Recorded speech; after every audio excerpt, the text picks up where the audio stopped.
তাওবা শব্দের শাব্দিক অর্থ যেটি একেবারে আধুনিকভাবে, তার অর্থ হচ্ছে ফিরে আসা। অর্থাৎ বান্দা গুনার জগৎ থেকে, অন্যায় জুলুমের জগৎ থেকে, পাপের জগৎ থেকে সে সরাসরি আল্লাহর দিকে ফিরে আসবে। যে ব্যক্তি এরকম গুনাহ থেকে, পাপ থেকে আল্লাহর কাছে ফিরে আসবে তাকে বলা হবে তায়েব বা তাওবাকারী। তো তাওবা হচ্ছে গুনাহ থেকে আল্লাহর কাছে ফিরে আসা। যেমন কোরআন মাজিদে আল্লাহ রাব্বুল আলামিন বলেছেন যে ইল্লাল্লাযিনা তাবু ওয়াসলাহু ওয়া বায়্যানু ফাউলাইকা আতুবু আলাইহিম। কত চমৎকার কথা! তিনি বললেন তবে যারা আমি আল্লাহর দিকে ফিরে আসবে, ইল্লাল্লাযিনা তাবু, যারা আমি আল্লাহর দিকে ফিরে আসবে, তওবা করবে, ওয়াসলাহু এবং নিজেকে পরিশুদ্ধ করবে, ওয়া বায়্যানু এবং এর উপর সে প্রতিষ্ঠিত থাকবে স্পষ্টভাবে। রাব্বুল আলামিনের পরের কথা বলছেন ফাউলাইকা আতুবু আলাইহিম।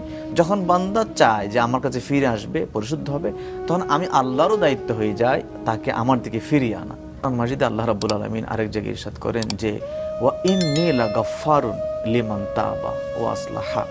অর্থাৎ এই কথাটি বলার আগে তিনি দুইবার তাকিদ দিয়েছেন, দুইটি শব্দ ব্যবহার করেছেন তাকিদের। ওয়া ইন্নী লা গাফফার, ইন্নী শব্দের অর্থ অবশ্যই, লা গাফফারের লামও অর্থ হচ্ছে অবশ্যই।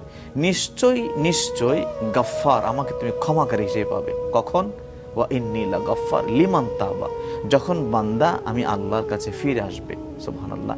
অর্থাৎ বান্দা তুমি যে কোনো বয়সের বান্দা যখন চাইবে আমি আর গুনার জগতে থাকবো না, আমি আল্লাহর কাছে ফিরে আসবো, আল্লাহ বলেন বান্দা অবশ্যই অবশ্যই তুমি আমাকে ক্ষমাকারী পেয়ে যাবে। রাসূল পাক সাল্লাল্লাহু আলাইহি ওয়াসাল্লামের আরেকটি হাদিস এসেছে, তিনি বললেন যে মরুভূমিতে একজন মানুষ যখন তার বাহন উট হারিয়ে ফেলে, হারানোর পরে ওই উটটি খুঁজে পাওয়ার পরে ওই মানুষটা যতটা খুশি হয়, ওই মুহূর্তে আল্লাহ রাব্বুল আলামিন তার চেয়ে বেশি খুশি হয় যখন তার কোনো গুনাহগার বান্দা গুনাহ থেকে ফিরে এসে আল্লাহর দিকে ফিরে যায়, আল্লাহর দিকে তওবা করে ফিরে আসে। নবীজি সাল্লাল্লাহু আলাইহি ওয়াসাল্লাম বলেন আল্লাহ তার থেকে বেশি হয় ওই মরুভূমিতে হারিয়ে যাওয়া উট খুঁজে পাওয়ার চাইতে বেশি।